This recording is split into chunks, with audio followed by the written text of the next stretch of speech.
हमेशा आपके दिल का रखा ख्याल, जिसने हमेशा आपके दिल का रखा ख्याल, दिल तोड़ डाला आपने उस दिल नवाज का।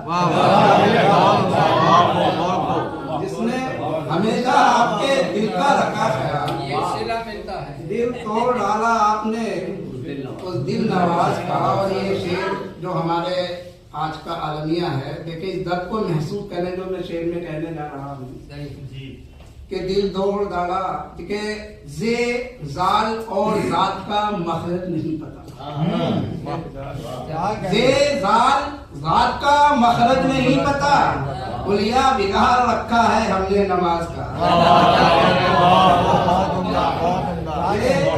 जाल जात का मखरज नहीं पता, कुलिया बिगाड़ रखा है हमने नमाज।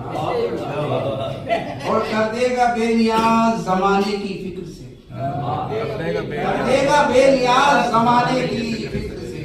तुम जिक्र करके देखो तो उस बेनियाज का, तुम जिक्र करके देखो तो उस बेनियाज का।